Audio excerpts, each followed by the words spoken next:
the San Francisco Housing Action Coalition for our housing town hall.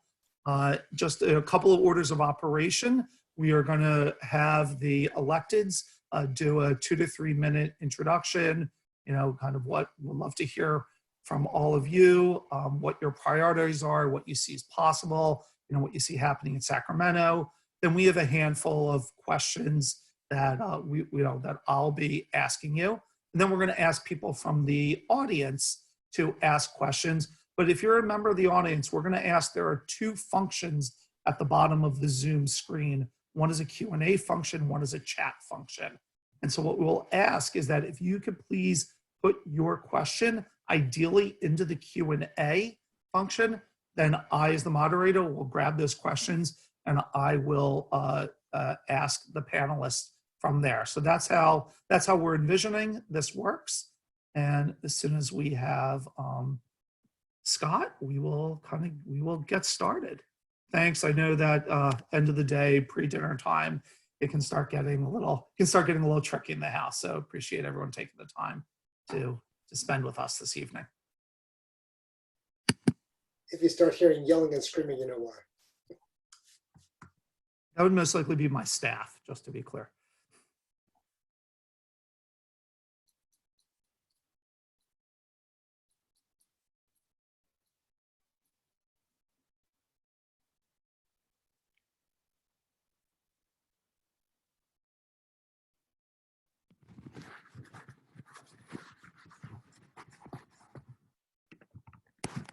All right. Hi, Senator Wiener. Thank you so much for joining us. Are you set? You all ready?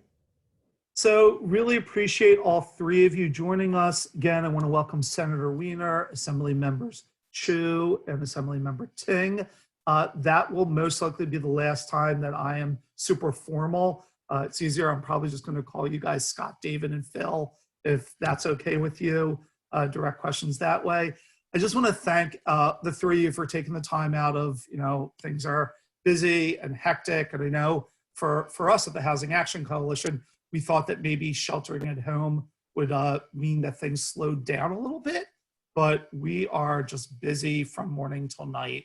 And so I'm sure the 3 of you are also. So thanks again for taking the time to have this really important conversation. I think one of the things that we at the Housing Action Coalition have really has really come to fore is that I don't think any of the housing problems that we are seeing now, or I should say it the other way, all the housing problems that we're seeing now pre-existing COVID-19, just think COVID-19 really has brought them to a head and really has brought some of the big issues to the fore that we're thinking about. I think one of the things that we often talk about as staff is the idea of, people are being told to shelter in place, but clearly there's not enough shelter for all people.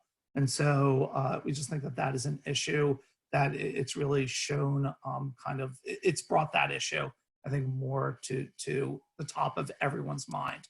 So what I would like to do is I'd like to give each of you an opportunity. I'd ask you to take 2 to 3 minutes to kind of talk about the work that you're doing in housing right now, what you see happening or what you hope to be working on when Sacramento reopens, when you see, what you see as a timeline for Sacramento. And Phil, if you want to touch on kind of the budget and kind of, I know it might not be the happiest picture, but if you wanted to kind of talk about that and what that means for affordable housing funding and, and what we'll have to do, that would be great. So I'm just going to start with Senator Wiener. If you want to take 2 to 3 minutes, then I'll move to Assemblymember Chiu and then Assemblymember Ting. Thank you. Sure, great, Todd. Thank you to you and to the HAC for organizing this town hall. Actually, we were sort of talking among ourselves, hey, we should do a housing town hall, and then the HAC came along and took care of it for us. So we're really happy to be here, and I hope everyone is healthy during this difficult period of time, and hope everyone is hanging in there. I agree completely that COVID-19 in many ways is laying bare and putting a huge spotlight on some of the problems that we have in California and nationally, and a lot of self-inflicted wounds, it's showing, you know, the lack of a real social safety net in this country. That it's, you know, that it's just every person for themselves, and how just sort of threadbare that safety net has become. It shows the lack of confidence, particularly of our federal government, to actually provide efficient help to people. The fact that it has taken so long.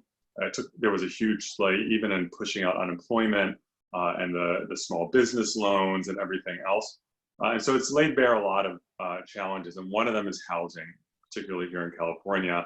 And so when we see the disaster that's unfolding with renters not being able to pay rent, and even in a downturn, if they lose their unit, they may not be able to find another place that they can afford to live.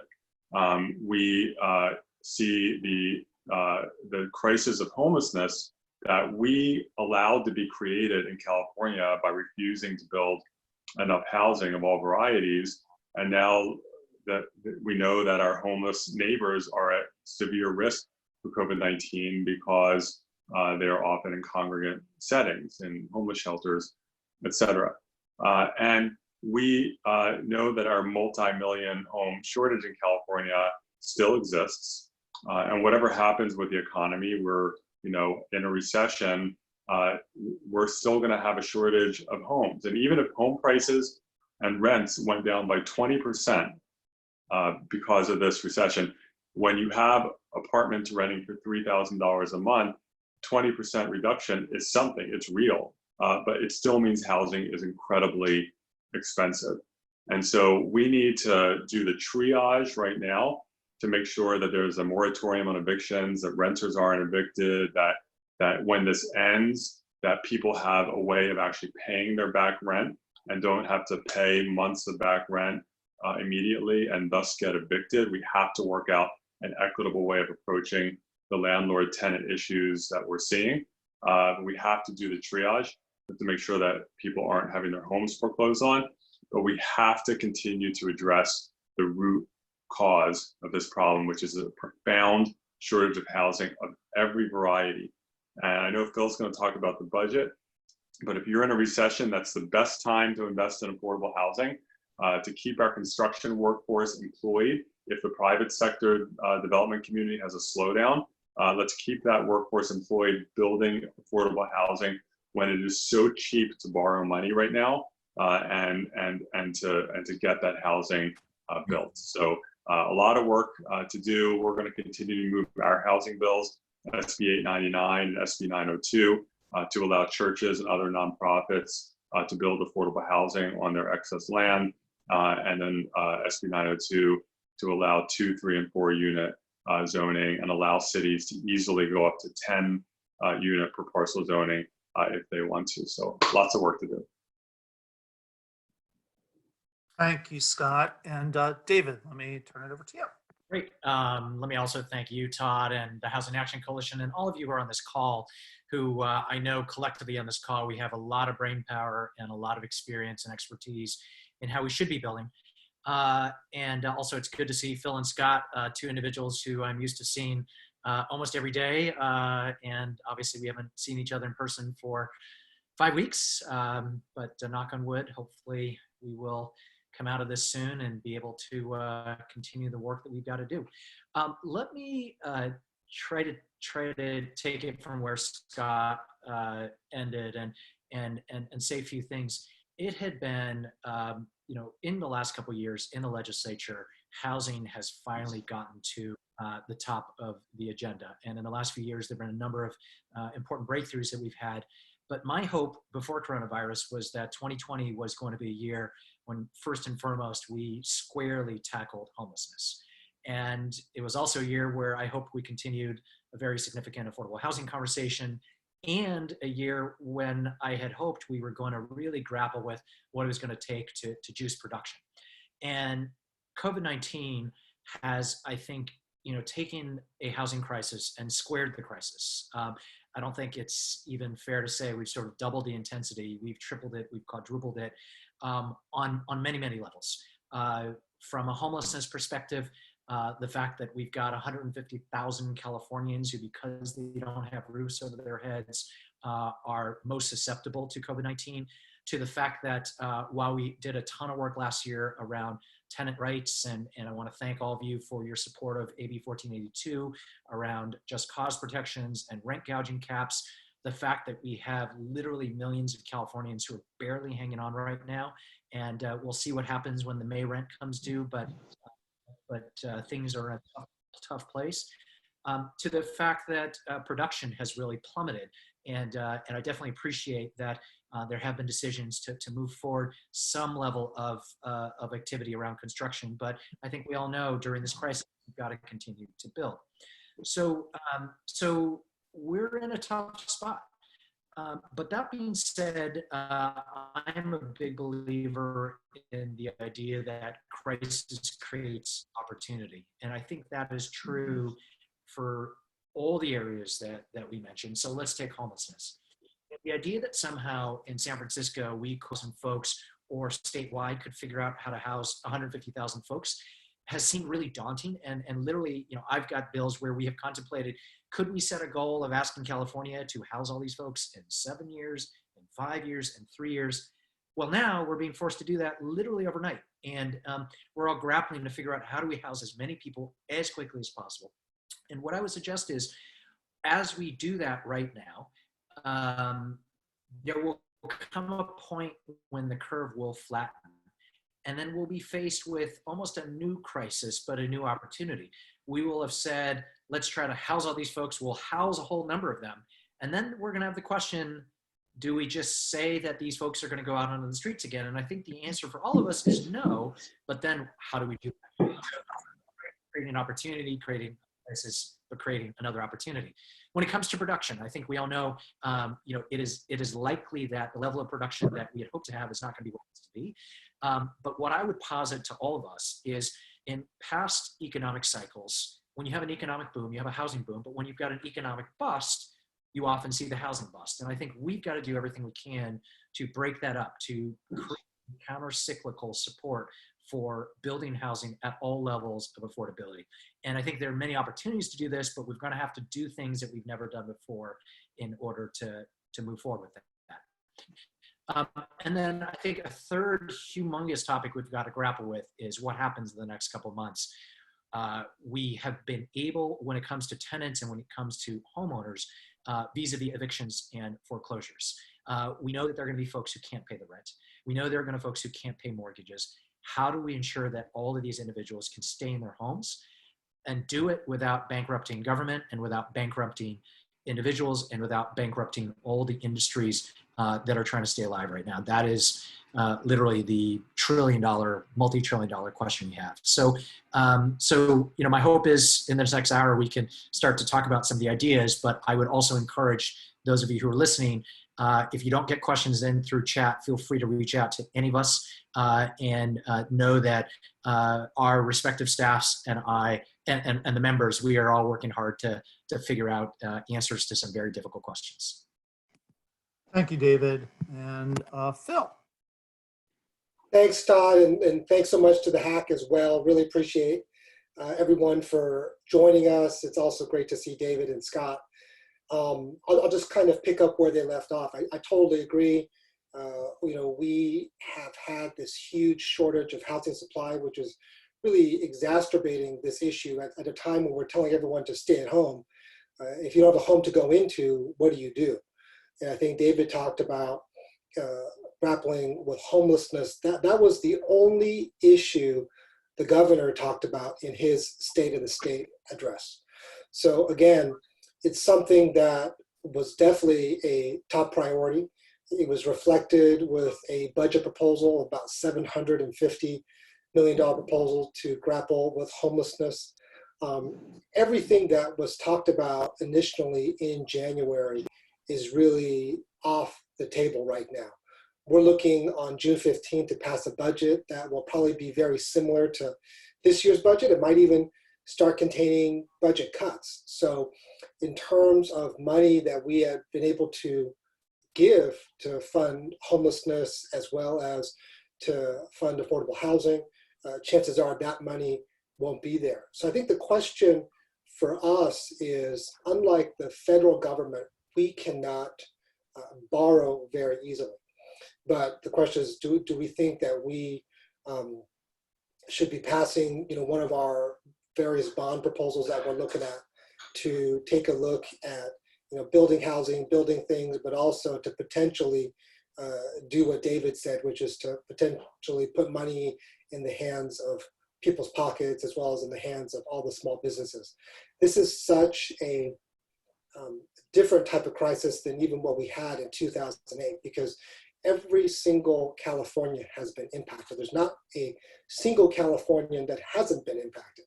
And so we can't just focus the money for one population or another. We're gonna have to focus and figure out how do we help everybody across the board, especially those that are most in need. I thought Scott brought up a really good point, and this is exacerbating our lack of a safety net. And we're lucky in California, we have more of a safety net than many, many other states.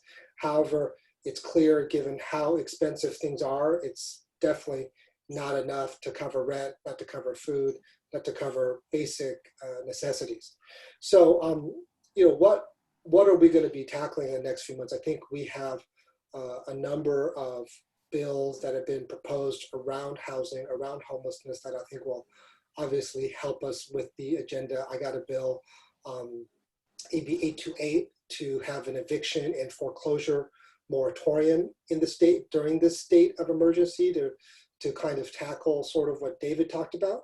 The one piece it doesn't tackle is the financial piece. How do you help the tenants who can't pay rent, and then how do you help all the property owners who aren't getting rent and help them stay whole? It just helps with the legal procedures. It doesn't help with the financial piece. So that's something that we definitely have to be grappling with.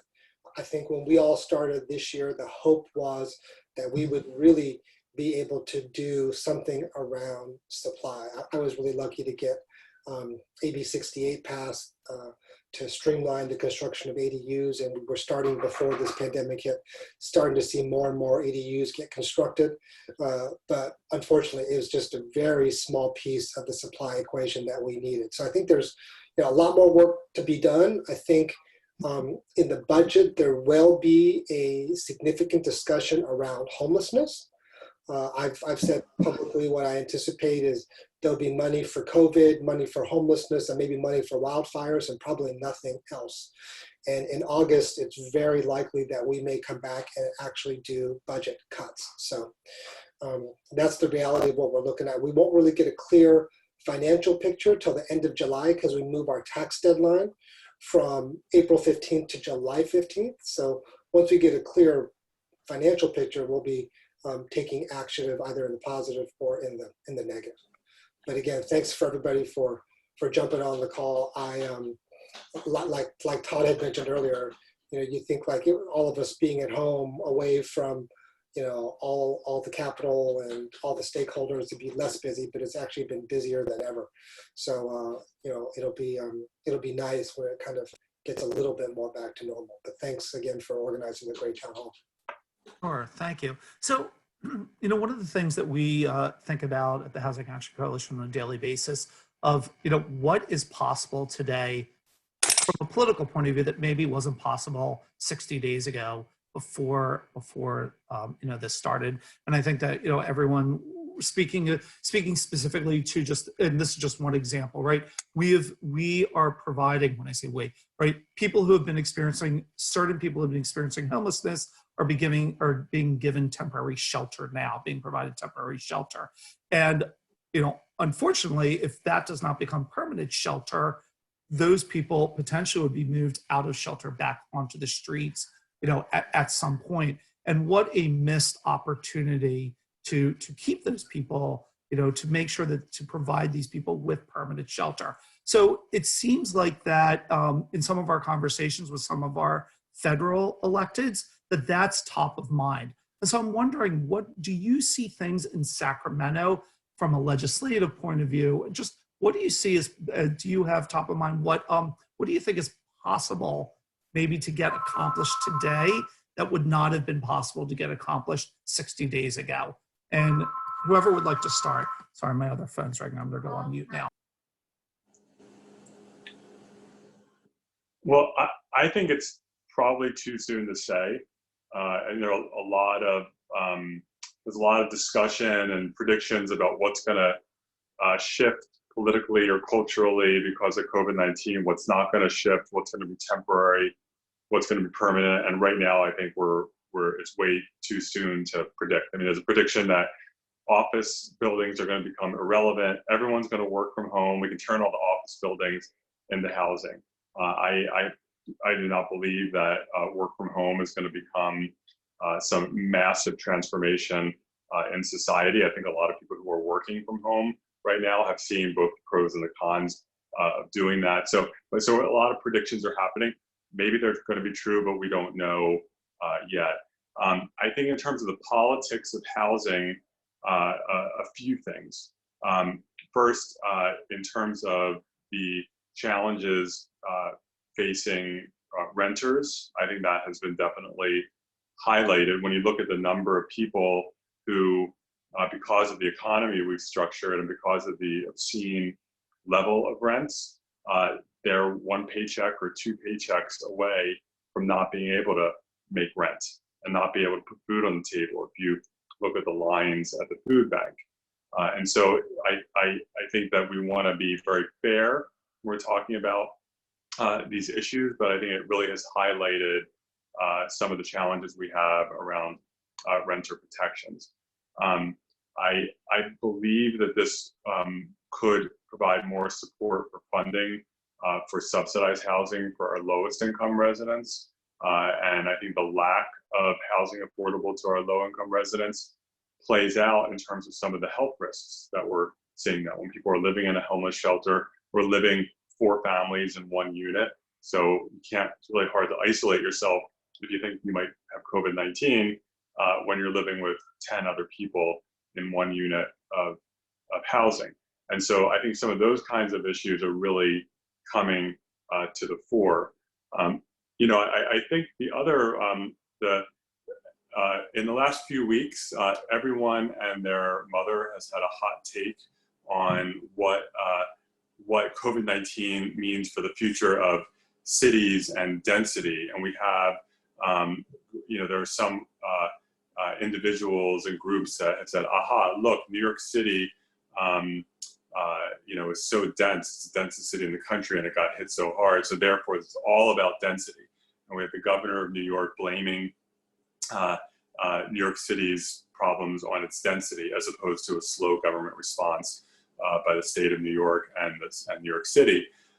And of course, it's not true. It's not density, but we're going to hear that argument. We don't need more density because it's going to cause the spread of contagions. We look at some of the densest cities on the planet, like Singapore or Taipei or Hong Kong, which have certainly had challenges with the pandemic, but have been some of the best responses on the planet and have been able to contain COVID-19.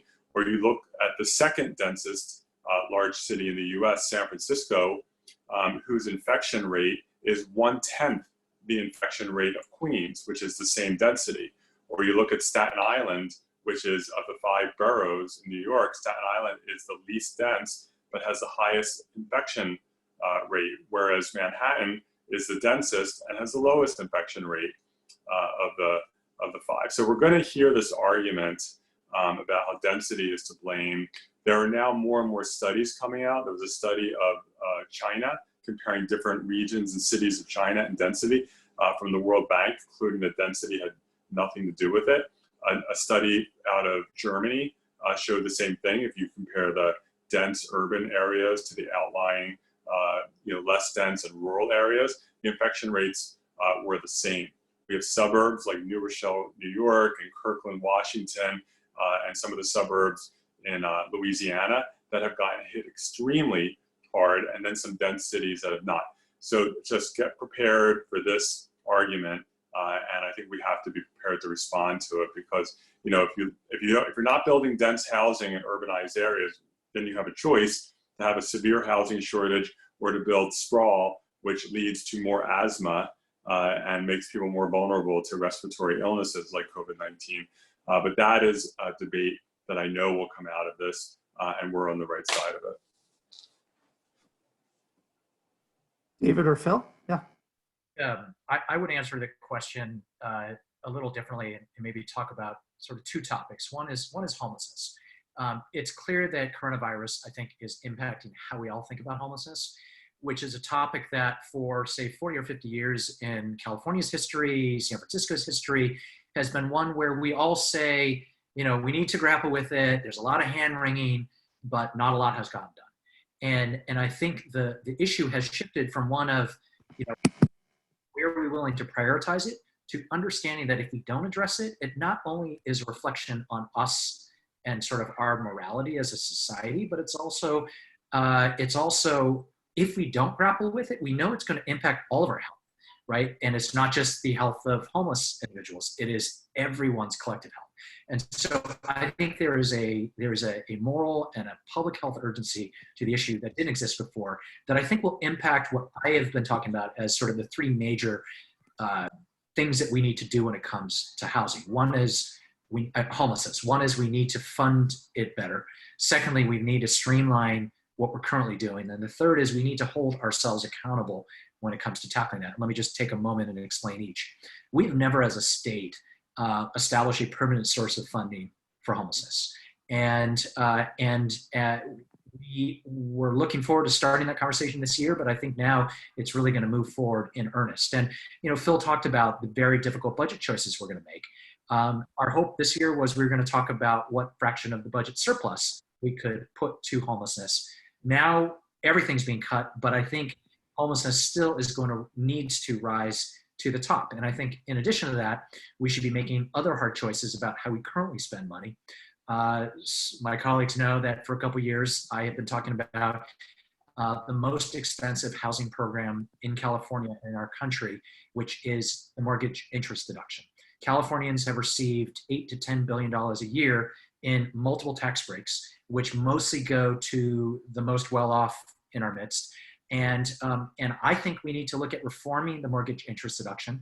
I'm not proposing eliminating it, but for example, if you were to take 5% of the $10 billion a year we spent on the MID, that is mostly going to individuals that get tax breaks on vacation homes.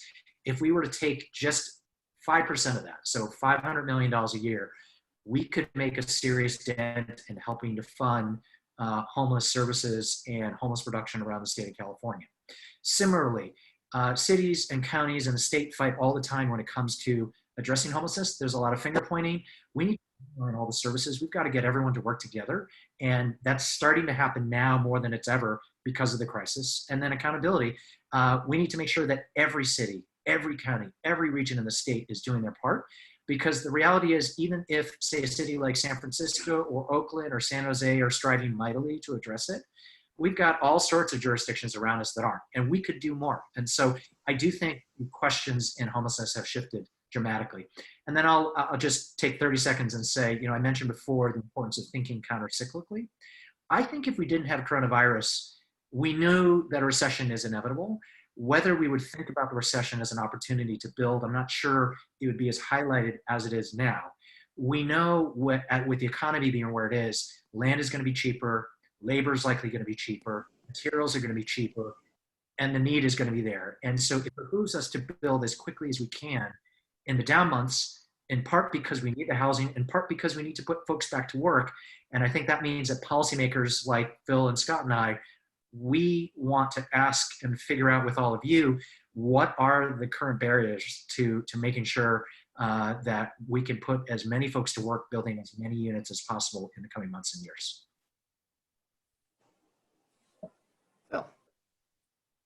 So just to go back to your original question in terms of what specific opportunities are there. In this year, we are seeing appropriations of about 150 million short-term that Governor Newsom gave to cities and counties to get homeless people off the street right now, and they're getting housed in hotels and motels. So the question is, as we talked about earlier, is what's going to happen to them when the state of emergency is over and we're stopping the payments to the hotels and motels? Are they going to go back on the street? Are we going to start looking at what San Jose did? San Jose has started to purchase hotels and motels and use them as housing for the homeless. I think that's the real opportunity there is, do we see an opportunity to purchase some of these hotel and motels to make it permanent homeless shelters? Part of the major challenge around that is just proper staffing.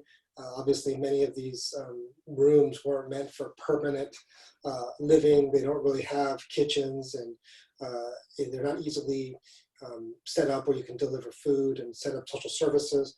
But again, that presents a very unique opportunity that really wasn't there previously, because we actually are, as we speak, moving thousands of people off the street into some type of shelter. People that without this kind of action would still be on the street. So we know that homelessness, again, is going to be part of this budget discussion. A lot of what we have been relying on is really looking to all the cities, the counties, and all the nonprofits and CEOs to design their particular reaction. And so what would love is, again, for HAC, all the different stakeholders out there, to give us feedback on how you're seeing that going. Obviously, as hard as it is to build market rate housing, it's even harder to build supportive housing and homeless shelters. So that's something that we have to continue to work on to make it easier to build shelter and to build supportive housing. We know that if we can't get housing for the homeless up, then there's really no permanent long-term solution. Before we had left for our recess, we were actually pretty close to having some understanding about what we might want to do around homelessness. Obviously, everything around COVID has kind of changed that. And so I think that, we're kind of going back to the drawing board.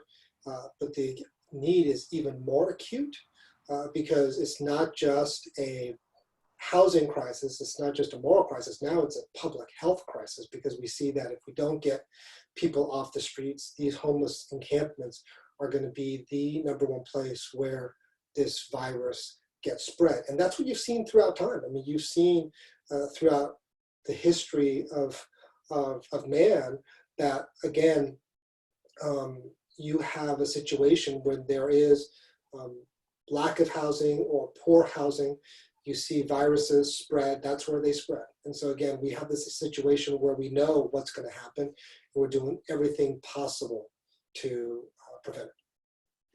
Thank you. So kind of a little bit of a follow-up. So, the theme, and I think not surprising, right, where everyone's feeling like perhaps there's an opportunity for kind of, affordable housing, whether that is, low-income housing or whether it is homeless housing. So let's wave our magic wand and let's assume zoning changes, right? You can now build multifamily housing, right, in urban centers, right, in all neighborhoods and urban centers, which I'm sure that wouldn't be controversial at all. And let's say that there's a political will to do it, right? We still need the funding for that. And as you were saying, Phil, right, the budget is the budget's going to be in a tough position. So what I'm wondering is that, given the economy right now, do you see opportunities for revenue measures?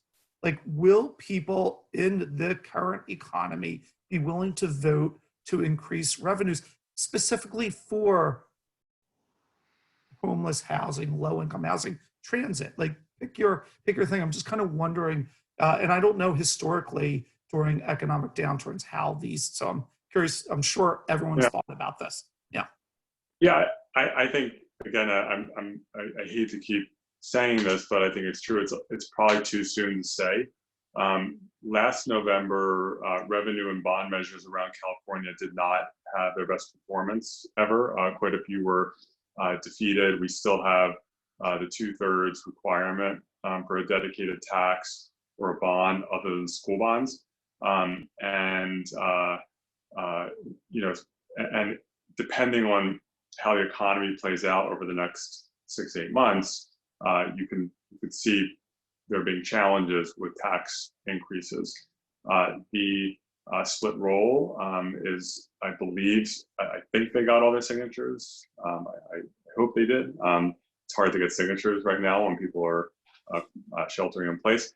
But that's an important one that I think is still a hard fight. So I think it's too soon to say with revenue. I do think there are opportunities for infrastructure bonds that could include affordable housing. I earlier today became very public about my view that we should go to the ballot with a statewide bond this year, and we should go big on our various needs. There was already a desire, I think, to have a climate resiliency bond in November. I think we should expand it because the legislature cannot engage in deficit spending to stimulate the economy and invest in infrastructure the way that Congress can. One of our few tools is a bond, and there are pros and cons to doing that. But I think it's a way to inject money into the economy, get people to work, and to address some of our huge infrastructure needs, including housing. And interest rates are so low now. Now is the time to borrow money, and I hope that we will do that. But the general fund is, as Phil knows better than any of us, is going to be not a fund process this year. So there are going to be limits in the general fund. I was just going to jump in. I totally agree with Scott. I think that this year the budget's going to be very, very challenging, especially given just the uncertainty. We have just no idea how long this is going to go on for. We don't know, even once we come out of staying at home, whether we have to go back home at some point. Seems like things won't get back to some normalcy until we have a vaccine. I think it's going to be hard to do a revenue measure. Just the mood with the voters was already bad. I think they're going to feel even stingier come this November and even going into next year. I do think there could be some opportunities around bonds. I think our big challenge is we have so many small businesses, we have so many lower wage workers who are already on the brink of financial disaster, and this pandemic could just push them over the edge. So the federal government did some help with stimulus. They are helping out with our unemployment insurance. And the question is there stuff that we can do more to sort of keep people from going over that cliff? And that's something that we're going to be grappling with in the next few months. But anything that we can do will mean less money that we have to outlay for CalWORKs, Medi-Cal, all the various social service programs. So the state's going to have to pay one way or the other. It's just really a matter of how we are going to do it. Can we be maybe a little bit proactive before people totally fall over that cliff and help people out with the debts? Right now, people are incurring debt because they're not getting income. So whether you're a business incurring debt or whether you're an individual who's laid off or out of work incurring debt, you're incurring debt. So it's just something that we can do to help people financially with that before it gets to really a disastrous situation. I would add to the conversation. I mentioned before that we've had this housing tax policy involving the mortgage interest deduction. Billions and billions of dollars. If you Google mortgage interest deduction economists across the political spectrum will tell you that it has not incented the home ownership that it was meant to do, and it effectively has been a tax break for wealthier individuals to subsidize housing and actually increase the price of housing. And I think we should trim the worst excesses of that, which would mean hundreds of millions of dollars that we could then spend to invest in housing for homeless individuals or affordable housing. And these are tough choices. If we were in a different time, these conversations might be more difficult, but we will not have general fund dollars to be able to spend. And we've got to think about the monies that we are already spending through tax break policies and others to address this. I do think we should have a serious conversation about additional revenue and additional revenue bonds around affordable housing. Last week, thanks to support of my colleagues on this call and others, we passed our bill that would allow the Bay Area as a region for the first time to control a little bit of our own destiny when it comes to considering revenue measures for affordable housing. We've never done that as a Bay Area region. And the latest thing is to contemplate moving forward with a potential measure on the November 2020 ballot, focused on the most intense needs in the Bay, possibly likely a bond measure, because we know that that has a bit more support than others. But I do think that residents understand just how important it is for us to ensure that everyone has a roof over their heads. And we'll obviously see in the coming months how the conversation goes. But we need every aspect of society to step up to help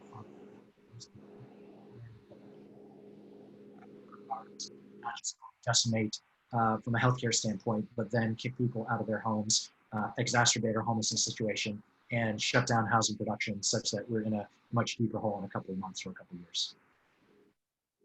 Thank you. So I'm gonna, one more question, I'm going to go to the audience questions. So Phil, you have a bill proposed that's been getting some attention recently, Assembly Bill 828. And we at the Housing Action Coalition I know it's getting some attention because we're starting to get some questions about it. And so one of the things that I have learned over the years of kind of, as I've worked with authors of legislation and specific legislation, that it's often great to speak to the actual author of the legislation to get the facts about the bill and not necessarily what people perceive it to be. So I was wondering if you would be willing to just take a couple of minutes to talk about 828, what your hopes are with it, the intent, and kind of where it is in the process. Happy to. Thanks so much for the opportunity, Todd. Really appreciate it. So AB 828 is a bill that we are trying to ensure that we don't have mass evictions. We don't want the homelessness situation to skyrocket. We are worried that we're going to have mass evictions. Without people paying rent, you're going to have mass foreclosures. And so we're trying to really forestall both. And so it's a eviction and foreclosure moratorium during the state of emergency. It's only for the state of emergency. It lasts 15 days after the state of emergency is declared over. What it does is also ask that if you go to court, that a judge then tries to work out with the landlord and the tenant a repayment plan. Because again, the last thing you have after the state of emergency is a chunk of cash ready to pay back all the back rent. And so in terms of distinctions, we try to have a distinction between the small property owners and the larger property owners. So for people who own 1 to 2 units, we assume that there is a material hardship for that particular landlord. And therefore, we don't ask the judge for a particular payment program. For property owners who own between 3 to 9 units, we are agnostic about whether it's a hardship or not. It's really up to the judge to kind of figure that out and then to fashion a payment plan.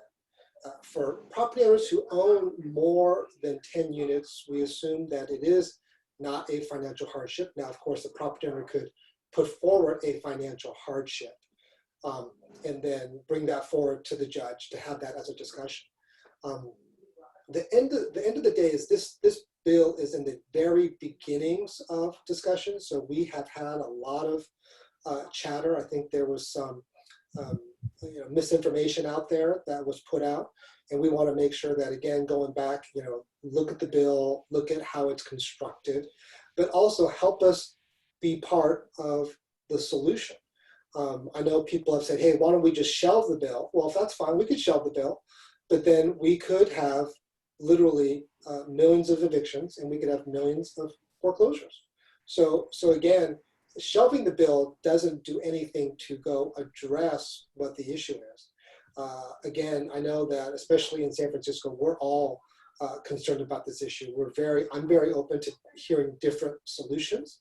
But again, the way the bill was constructed was it was eviction and foreclosure moratorium bill that was taking place only during the state of emergency. It was not a blanket bill for every type of housing and also going on into perpetuity.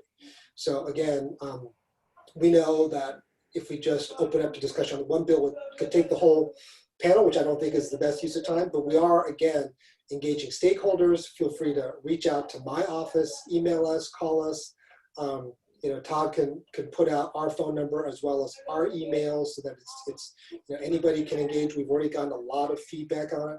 But again, even if you don't like the solution, help us craft another solution. Because the end of the day is none of us benefits from putting hundreds of thousands of more people onto the streets and exacerbating this homeless problem.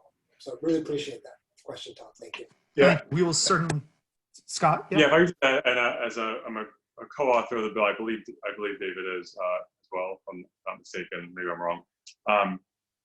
But I'm a co-author of the bill, so I've also been getting quite a bit of feedback, and thank you to everyone for the feedback, and I mean that seriously. I want to just emphasize what Phil said, that this, you introduce a bill and it goes through a process, and the reason why you put it out there publicly is to welcome the feedback, and I think we're trying to make sure we're treating everyone fairly. And I think it's also important to understand that this bill doesn't even come into play unless a landlord and tenant can't work it out on their own. My take is that a large majority of landlords and tenants are going to work it out on their own. You come out of the emergency, the renter owes multiple months of back rent. Landlords overwhelmingly are going to want to keep their tenants. They're not going to want to, especially in an economic downturn, have to start finding new renters. So there's an incentive on both sides to try to work it out and to come up with a plan financially to allow everyone to succeed. But if there isn't an agreement, again, we don't want to have when we start coming back up for air, we want to get people up on their feet as quickly as possible. We want people, to return to work. We want businesses to reopen. We want people to be able to stabilize. And if you have a large number of evictions, that people just can't pay the back rent, that's not healthy for anyone. It's not good for the renters. It's not good for the landlords. It's not good for society. And so we're trying to come up with a structure, and under Phil's leadership, to make sure that doesn't happen. And so it's important for people to understand this is early in the process.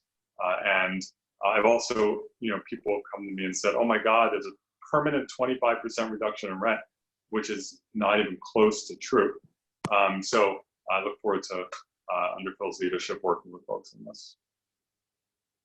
Okay, great, thank you.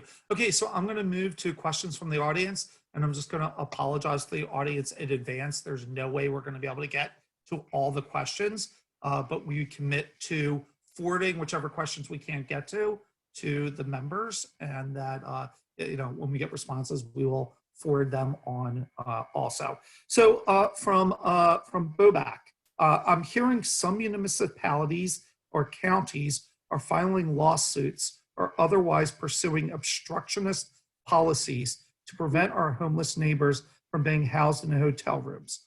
What can the legislature do to streamline the process behind Project Room Key, as well as further streamline the approval process for subsidized housing and homeless facilities like navigation centers? David, why don't I start with you? Sure. Bobak, I'm not exactly sure of the specific lawsuits that you're referring to, but the general idea that there are way too many cities in California that have no interest in building any housing structures for homeless individuals, that is, it's a truism. And one of the major topics that we were going to tackle this year, and I think still will likely tackle this year, is this idea of holding jurisdictions accountable for citing homeless shelters, navigation centers, permanent supportive housing, and other housing opportunities for folks who are homeless and otherwise. And I think this could come in a number of forms, whether it be, if the city wants funding, kind of what requirements are we going to ask of cities to do that. I had put forth a bill idea that's building on work of Governor Newsom's statewide task force about stronger levels of accountability. We've had, for example, a judge in Orange County in LA, a federal district court judge, who received the lawsuits filed by homeless advocates against the enforcement of quality of life offenses against these individuals. And what the judge, Judge David Carter, has done with those lawsuits is he has forced cities and counties with homeless advocates, with social service providers to sit at the table and literally cite where housing is going to be and what services are going to go as a way to just force all the parties to do work together. That really isn't happening. And cutting through the bureaucratic clutter of city, county, states, regional bodies, making sure that funding is actually used and used efficiently, effectively, and smartly, because we know there's an awful lot of money that's gone out and we haven't exactly seen the outcomes that we want. These are all conversations that are in a whole slew of bills that are going through my committee and going through Scott Wiener's committee. And I expect there to be a real conversation around accountability and streamlining when it comes to providing home and shelter for homeless individuals. So it's important to understand that a lot of work has gone into this already. And right now in the state of California, any housing up to 80% of area median income, affordable housing, as well as supportive housing, is streamlined in the state of California. I authored Senate Bill 35, which right now is streamlining any affordable housing, including supportive housing, up to 80% of AMI in about 97% of the cities in the state of California, everything other than a few small cities. David passed legislation to specifically streamline supportive housing everywhere permanently in the state of California. Last year, I authored Senate Bill 48 to streamline navigation centers everywhere in the state of California. We were able to pass that as part of the budget, and cities starting last year started taking advantage of that new tool. So right now we have enormous streamlining around homeless housing and navigation centers. This year I'm authoring Senate Bill 1138, which clamps down on the housing element process to make sure, because right now when cities do their housing element, they have to designate a zone where you can put in a homeless shelter as of right. You don't have to go through any kind of discretionary or conditional use process because it is so hard to site them. Cities, unfortunately, have been locating those shelter areas in remote industrial zones or areas where you would never put a homeless shelter. So we're going to change the housing element law to ensure that those by right housing or homeless shelter zones are in appropriate areas. So there's a lot of work that has happened, a lot of work that is happening, and I feel good about the direction that we're going. In terms of the specific program, state program, from the governor to rent or even acquire hotel and motel rooms for homeless people, I think right now it is streamlined. I think the governor is and the administration, they're just leasing out these rooms and helping homeless people to transition there so they can be safe and healthy, and that's happening. And I think there are some cities, particularly in Southern California, that are pushing back. I think they look horrible for doing that. They're going to lose the political fight on that, and I'm confident that they're going to lose the court fight on that. And I know that the administration will keep moving forward with this important program. Yeah, I think just to add to that, there's not much they can do to stop everybody from being put initially into the hotels. I think what's going to be interesting is they'll probably challenge, as people stay there longer, the desire, if we come up with the funding, to make it more permanent. And so I think that's going to be the big question, is whether or not we continue to house people permanently in these hotels, like I mentioned, San Jose started doing, which is to buy hotels and to use that as permanent shelter. So I think that's going to be the bigger question. Thank you. So next question. This is from San Francisco Housing Action Coalition board member Chris Roach. The COVID-19 pandemic has catalyzed a high degree of experimentation for the widespread relaxation of codes and regulations that have allowed the rapid response we need. Could these regulatory workarounds or other ideas be extended beyond this immediate crisis to address the slow-moving affordability and displacement crisis that preceded it? I hope so.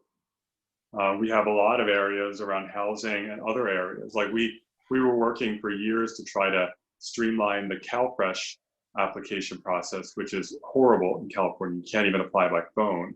And so we have a low CalFresh uptake rate. I'm trying to streamline it. We've been hitting wall after wall after wall.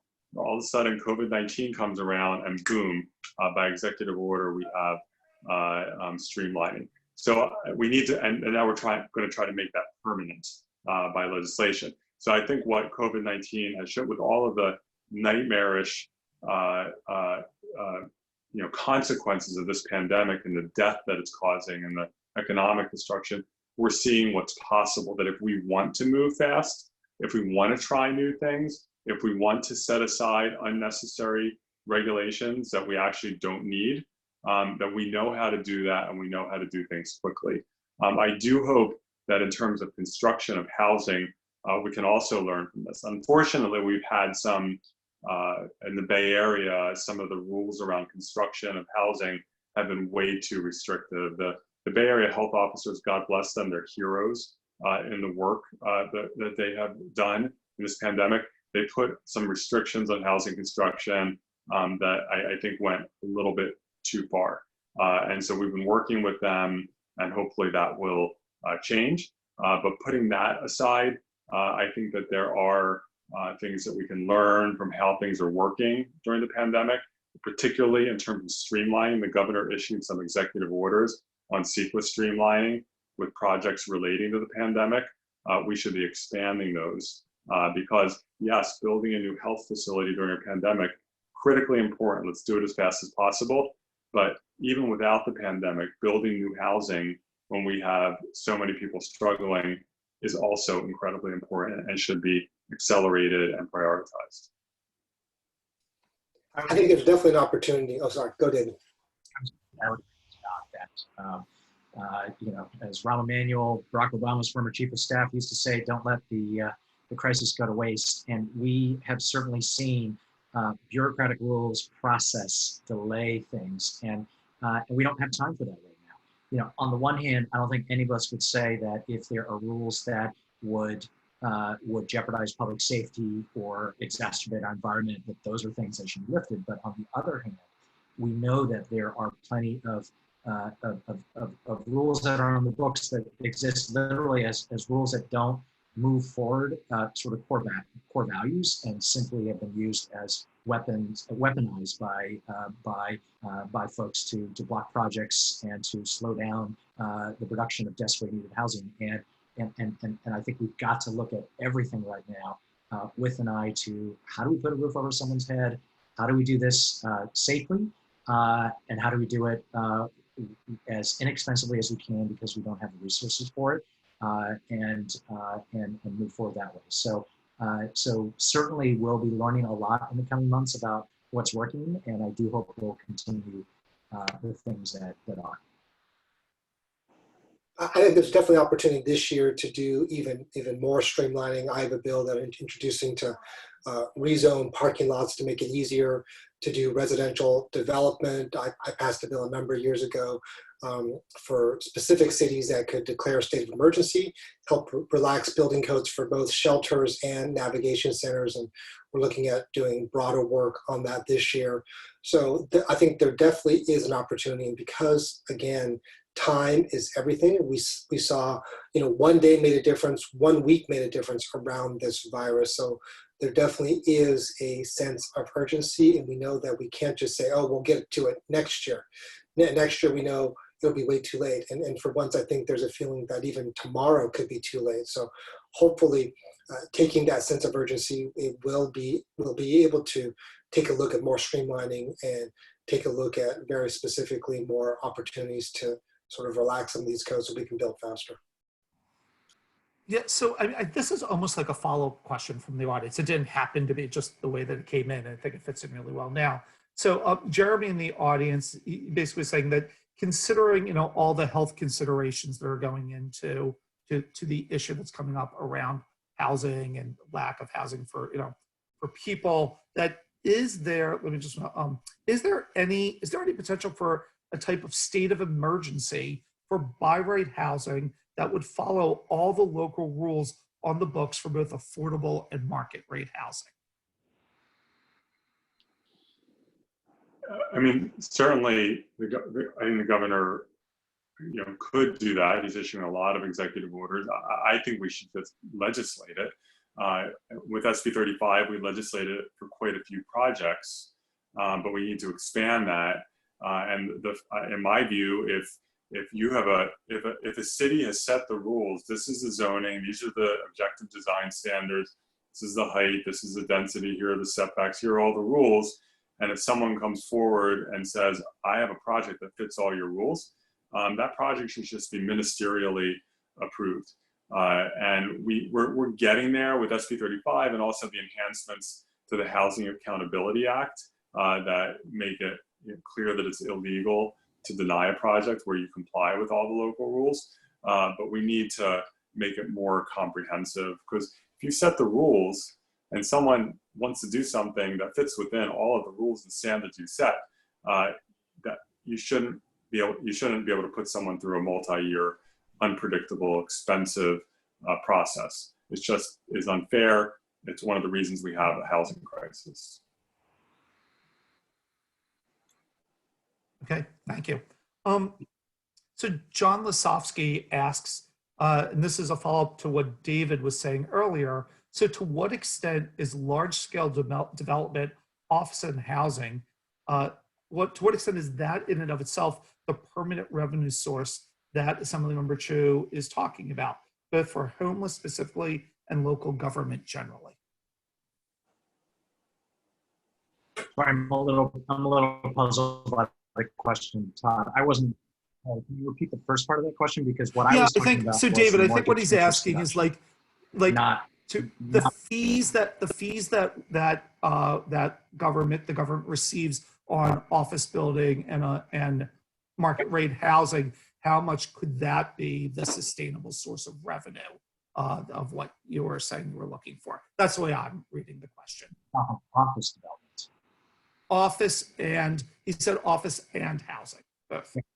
Well, I would say when it comes to residential fees, we were actually before coronavirus having a conversation around impact fees, because the perspective, and there have been numerous studies that show that cities have tried to squeeze all sorts of fees and exact them on the cost, on the future cost of housing, and in ways that are really disproportionate to what it may actually cost the city to do or provide something. And so there was a package of bills to really start to look at the impact fee conversation. Now, in the wake of coronavirus, we've got to figure out what would make sense at this point.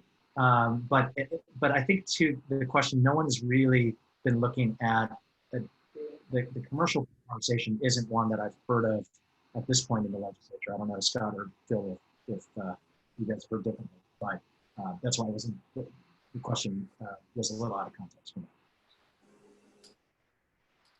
I just think relative to what David was talking about, the fees aren't going to bring in the kind of money that reforming Prop 13 or reforming the mortgage interest deduction would bring in. I mean, you're talking about billions and billions of dollars that are being generated statewide or could be generated. So I don't think you're going to get that kind of money from fees. And like David said, if you increase fees, you're actually providing a disincentive to build office or housing, which I think is really going the wrong direction.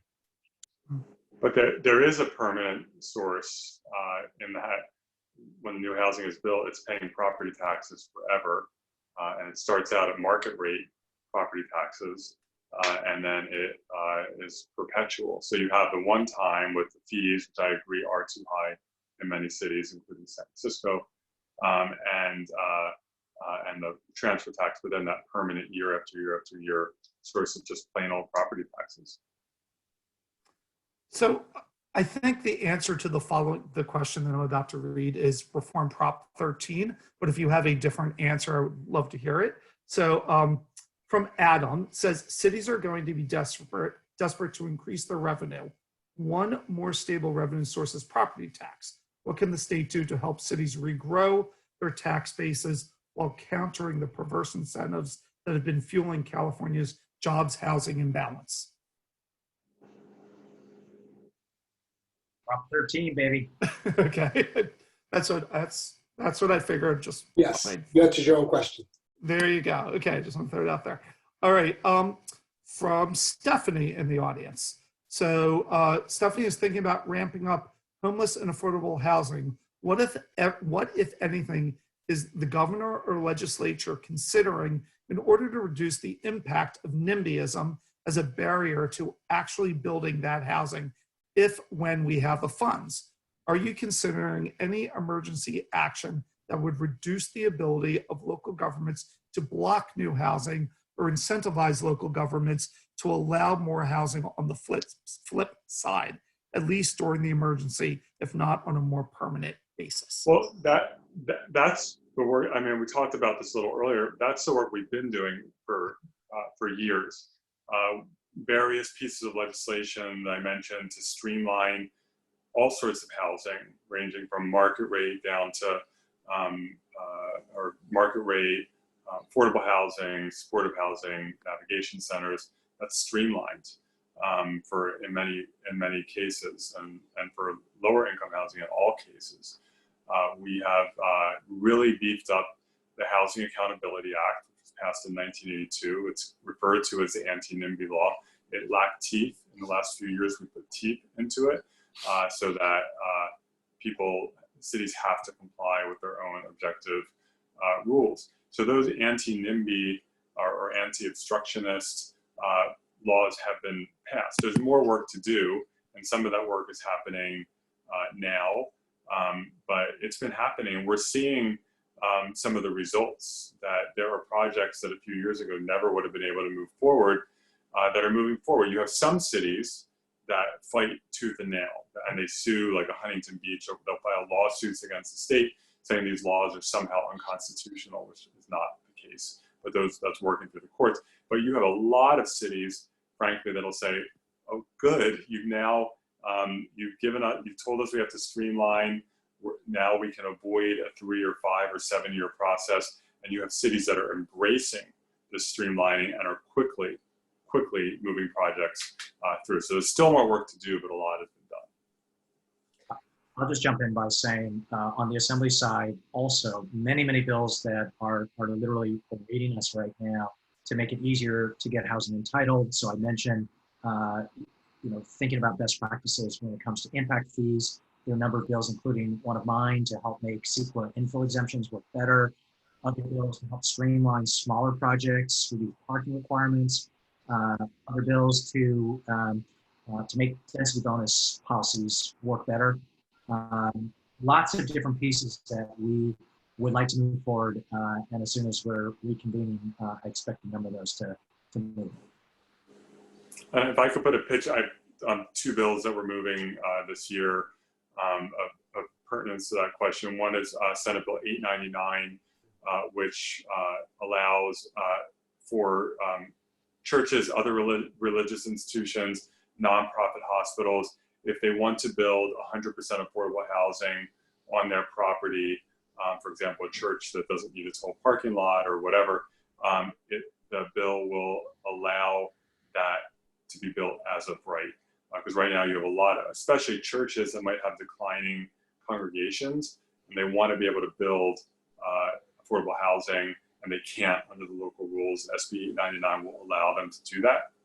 And then SB 902, which will allow 2, 3, and 4 unit buildings throughout California, depending on the size of the city, and will then give cities the tool, if they want to, which I think many will, to zone up to 10 units per parcel without having to go through a CEQA process. Just a quick, with no EIR, they can just rezone an area for 6 or 8 or 10 units per parcel if they choose, and they can do that quickly, no CEQA. And I think my bill, AB 2943, is a companion bill to the church parking lot bill, where parking lots would get zoned for local development as long as there's 20% affordability.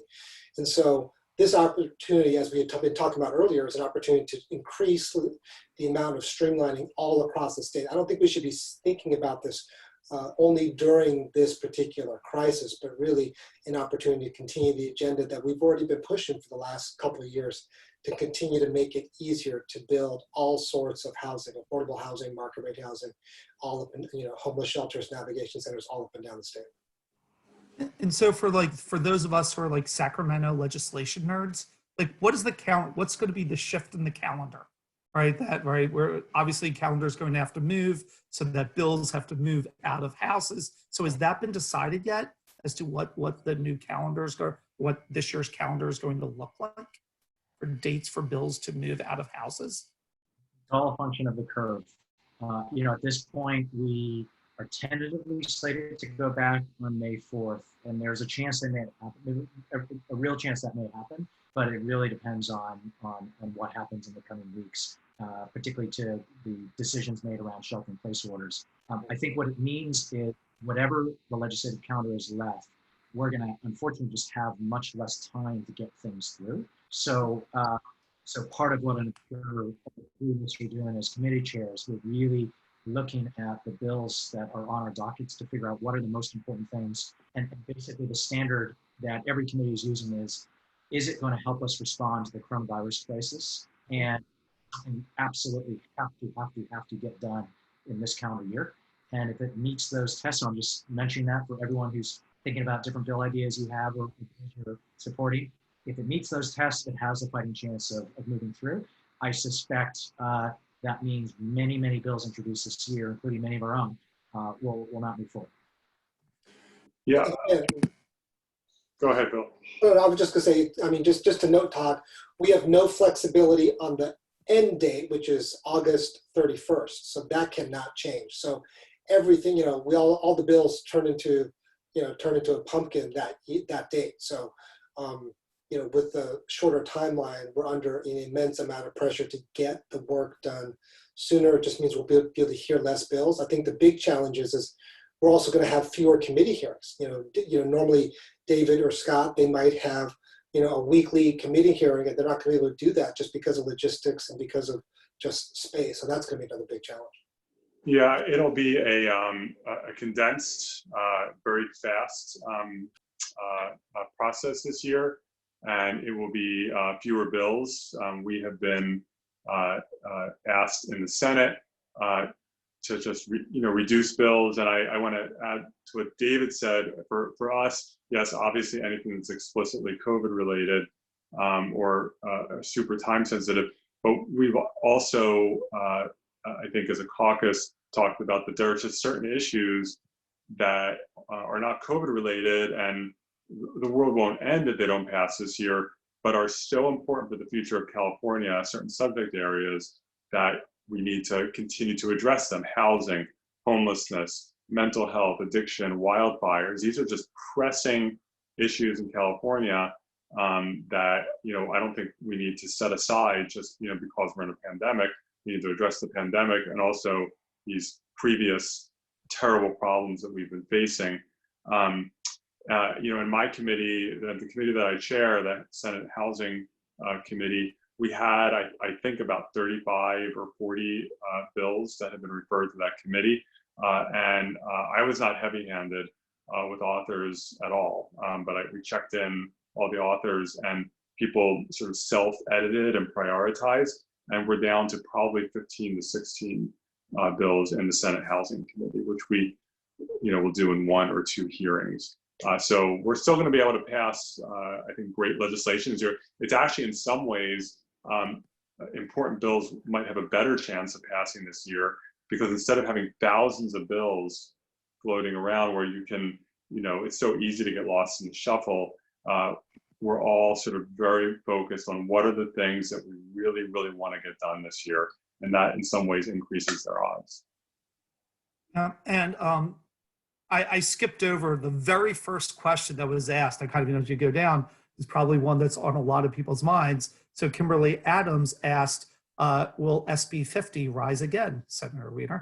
So I was just curious. Yeah. So SB 50 is no longer with us. It is, it's being, it's there for posterity. But there, the president of the Senate, the president pro tem, Senator Atkins, has made crystal clear that housing production is still a priority this year. She has announced that she is working on a housing production bill. There will be other housing production bills as well. I mentioned a few I'm working on. There are others pending in the Senate. There are housing production bills pending in the Assembly.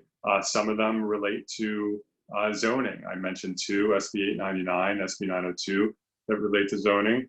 I know that Phil mentioned the zoning bill that he's working on. Richard Bloom, the Assemblymember from Santa Monica, has several zoning reform bills. We have two bills, one by Lorena Gonzalez, Assemblymember from San Diego, and one from Senator Nancy Skinner that make the affordable housing density bonus more robust, which is a zoning bill. So it is incredible that we have this like growing group of members who, and not just from the Bay Area, also from Southern California, who are working on aggressive pro-housing production bills, on zoning reform bills, because zoning is in many ways, it's so foundational about how much housing is legal to build or illegal to build. And so I am optimistic that we'll be able to get some good things done. Okay, sounds good. Milo asks, and this is the second time today that someone raised this question with me, is that, so last week, the Judicial Council of California issued several emergency rules for the pandemic, including an extension of deadlines for filing civil actions until 90 days after the current state of emergency ends, which applies to CEQA lawsuits. Have you heard from home builders about this new indefinite uncertainty? Is there anything the legislature can do to remedy it? Phil? Sorry, yeah, I actually haven't been up to speed on this. So that's the first time, and I haven't heard from homeowners given their concerns. So maybe David or Scott, maybe they've heard, but I haven't. That's the first time. The Judicial Council actually did an amazing job when it came to kind of eviction moratoriums, putting aside the CEQA question, but there have been a lot of lack of clarity after Governor Newsom's two initial executive orders about whether evictions could occur. And essentially what the governor had done was to say you couldn't enforce the final order of an eviction, but the eviction lawsuits themselves could proceed during this time period. And the Judicial Council in the meeting that we're talking about laid down the law and said, actually, you could file a lawsuit, but nothing can happen after the filing of an eviction lawsuit, which is much more of an effective eviction moratorium. Now, I have started to hear about this CEQA angle, which is a little interesting because my understanding is that there might be some tolling of dates when it comes to the period of time for lawsuits, and I think we should have a conversation about it because I don't think the intent of allowing clocks to run, to me, that's a very different proposition than whether someone is going to get kicked out on the street. But obviously these are complicated. The courts have said what they're going to say, and we're not yet back in session. But for those who are interested in, again, feel free to, for all these topics, feel free to reach out to our offices individually and give us feedback on as far as the impact of different orders. I think one of the real wild cards here on some of these moratoria or extensions, there's been a deadline, like the governor's eviction moratorium, I think expired May 31st. But for any of the orders from the Judicial Council or the governor or mayors that are in effect until the end of the state of emergency, we don't know when the state of emergency is going to end. And I think a lot of times people, I think, are thinking of the state of emergency as a few months, maybe by May or June it'll be over. Well, we know that even if shelter in place starts to ratchet down in early to mid-May, which I don't know if it will, but it may, even if it starts to ratchet down then, and we start to inch towards normality, we know that this virus, until there's a vaccine or some miracle treatment, is going to be part of our existence, and we're going to be doing, a very, sometimes very ugly dance with this virus, a lot of give and take in terms of where we are. And so I don't know if the state of emergency lasts until the vaccine is in place, or if it's over in a few months, or if it's over at the end of the year, or if it ends and then starts again if we have a flare-up over the winter. So that is a major wild card, and that does create a role definitely for the legislature, because it's not like the state of emergency ends by the time we go back in session. It's probably going to be with us, and so we're going to legislatively be part of that solution. Yeah, I mean, this was raised today at the Housing Action Coalition board meeting. It was the first I heard of it. And so we're doing some research into it also to see exactly what's happening. But I get the feeling it's going to come up as an issue. So one member in the audience thinks that Prop 13 reform is a non-starter, and that they think that they want to know that, or they are positing that one of the things that has to get done in order to address a lot of the issues we're talking about is CEQA reform. And so just curious, so they want to know, how real do you feel the possibility is of CEQA reform in Sacramento?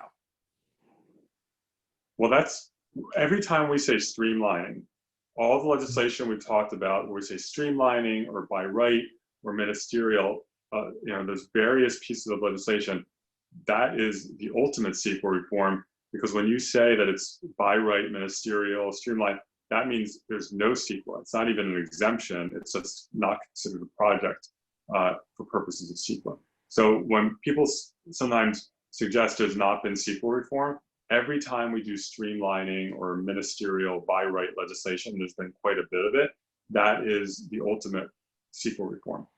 In terms of actually changing CEQA, there are some bills this year to do that. I think it's unclear if they're going to go to the heart of the matter or be a little bit more around the edges about making the process a little more streamlined.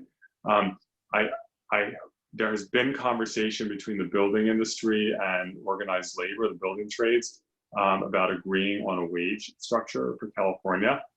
If they're able to reach that agreement, and I think parts of the industry have reached an agreement, it appears, with parts of labor, but I don't know how broad it is. But if that agreement is reached on a broad level, that will open the door, I think, to some potentially positive changes to CEQA.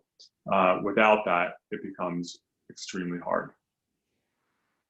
I want to take the first part of that question around Prop 13, and again, appreciate a difference of perspectives on it. But I think, my guess is Phil and Scott would probably agree with me on this. We know that Prop 13 has had many, many negative impacts. In part, it has gutted our revenues in our cities, particularly when it comes to schools. When Prop 13 passed in the 1970s, California was one of the top 10 funded school systems in the country and one of the top 10 performing school systems in the country. Now we are bottom 10, 15 for both. But in addition to that, it's also created all sorts of weird disincentives for cities to focus on residential development as opposed to focusing on commercial development, and in particular, strip mall development and other types of retail that we probably need, the focus needs to be right now on how do we build more housing. Now, around CEQA, there are a number of bills moving through the Assembly, including one of mine, to try to make infill exemptions work, because the infill exemptions are on the books, and the intent is to figure out how to allow for more density in urban areas, but they've never really worked well. And so there are a number of us who are progressive Democrats in the legislature who believe that we can make CEQA work better, particularly around infill exemptions. So I expect that conversation to happen this year. And I think just around Prop 13, it'll be interesting because cities have now been relying on, since the 70s, sales tax revenue instead of property taxes, like David talked about. And with retail really struggling and having a difficult time selling things, it'll be interesting to see cities are going to struggle with revenue. And so it'll be interesting to see if they start to embrace Prop 13 reform, they start to embrace property tax reform, and maybe they'll see that as a source of revenue. Right now, we get we get bombarded, and we're going to get bombarded the next couple of years with cities saying they're going broke, counties are going broke. But unfortunately, they really haven't identified a revenue stream that they are for. They may pass local tax measures, but they haven't really talked about the very structural reforms like we had advocates talk about Prop 13. So it'll be really interesting. I think sales taxes are really going to be going down, and with everybody shopping more and more from the internet, that's going to really change how much revenues cities bring in. So, Scott brought it up earlier, streamlining is secret reform. It's very hard to pass anything that you call secret reform. So we've been successful at passing things that are streamlining, that are sort of much more specific pieces of legislation rather than going after the whole big piece of it. He's totally right. Unless the building trades and the environmentalists can find a deal with the builders, it's almost impossible to do sort of wholesale reform on secret. Okay, thank you. So we are almost at the bottom of almost at the end of our time. I'm going to do one final question. Before we go there, I just wanted to thank the three of you. In San Francisco, I just feel we are so fortunate to be represented by three, really amazing champions in housing and public health and transit and issues. And so thank you so much for the work that the three of you do in Sacramento on our behalf. I also just want to tell the audience that I hope you enjoyed this today. And if you did, please join us tomorrow as we are co-hosting a panel with California YIMBY at 2 o'clock. I'll be peeling back of kind of what happens on lobbying in Sacramento. And so at 2 o'clock, we will be joining with a lobbyist from Lighthouse Communications, Holly Fermini de Jesus. I apologize if I butchered your name, Holly. Sosin Madinat, also apologize, Sosin, if I did that. And Graciela Castillo Krings of Sacramento Advocates. So if you're interested in that, you can sign up on the San Francisco Housing Action Coalition's website at our events tab. And so just want to do that. And then one last question is actually from the Deputy Director of the Housing Action Coalition. If I don't ask it, I'll hear about it all day tomorrow from Corey. So Corey wanted to know what efforts are happening with the state treasurer, controller, or other statewide elected officials to respond to COVID? Or is it mainly the governor and the legislature that's doing, a majority or all of the work around this? I think the other statewide constitutional officers are all working very hard. For example, the Attorney General has been very active around a number of issues, including, for example, price gouging, and continuing to fight the Trump administration on all the non-COVID-19 atrocities committed by that administration. Our Secretary of State, Alex Padilla, is very focused on elections, and of course, we have this, I think, need to make sure that everyone gets an absentee ballot in November, so we don't have anything like what happened in Wisconsin. I know that the controller, Betty Yee, is very, obviously she is very focused on the state's fiscal health. And Fiona Ma, I know David and I just had a call with her a few weeks ago on an affordable housing issue. So, and Ricardo Lara, our insurance commissioner, has been working to make sure that people don't get their insurance policies canceled if they can't get a premium for a few months. And this whole issue of business interruption coverage, which insurance companies are not wanting to pay on for businesses that have had to close down. So the statewide, and Eleni Kounalakis has been very active on like everything. So they're all super active, involved on a lot of policy issues.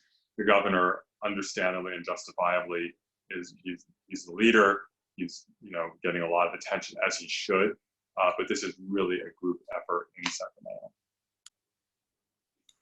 I think what I would add to that is, a number of these statewide officers have a role when it comes to housing. So whether it be Javier Becerra bringing Housing Accountability Act lawsuits, or Fiona Ma with her ability to control some of the levers around affordable housing financing, everyone is trying to huddle to figure out how do we streamline, how do we work together during the crisis before coronavirus and certainly during coronavirus. But let me just say in closing, just again, appreciate the engagement. I know looks like we got 150 folks, and that's a lot of questions that we weren't able to answer. And I would just suggest, if you have ideas or suggestions, please reach out to us. I'm sure this is the case for Scott and Phil, but many of our best ideas we get from those of you who live and breathe this stuff every day, and you're probably thinking about things and see angles that we, because we don't have time, or we're not intimately involved in specific aspects of how we build housing, we may not see. So let me encourage you to reach out to us. But let me also say, I think these are not easy conversations, but we work through them, and when we do, is when good things happen, and that's how we all prevail. Thank you, Jack, and as someone who's worked with Phil and Scott for a couple decades, it's been an honor to work with these guys. We're all working around the clock to make it happen, and we will all see each other on the other side of this curve.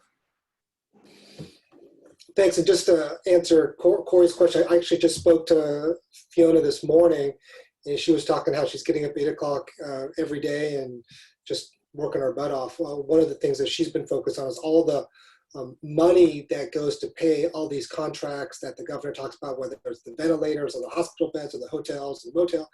She's working with Betty's office to make sure that money moves into the office, the controller actually cuts those checks.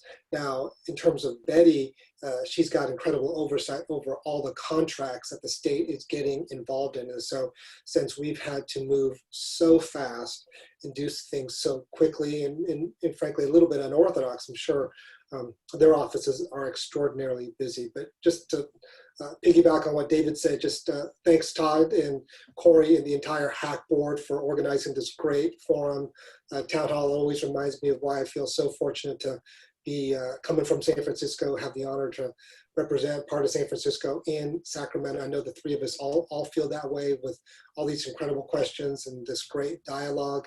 And just to reiterate what David said, we always appreciate all the feedback, the good, the bad, the neutral, and all the ideas, because so much of our thinking is driven by our experience here, what we learn from here, and with so many of the different stakeholders who've help educate us along the way. It's not, legislation doesn't really matter unless it's something that we put into practice in real life. And your coalition is really all everyday practitioners who are looking at how to build housing every single day. So if they can't use this to their benefit to build more housing, ultimately that's a sign of failure on our end. So that's why it's so critical when we get your feedback that we try to put it into practice. So really appreciate that. Thanks again for inviting all of us to address this group.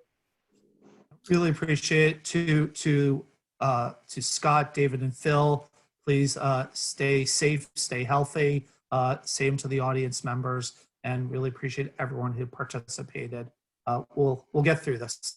This is, as my mom would say, this too shall pass. So anyway, take care, everyone. Bye. Thank you. Thank you.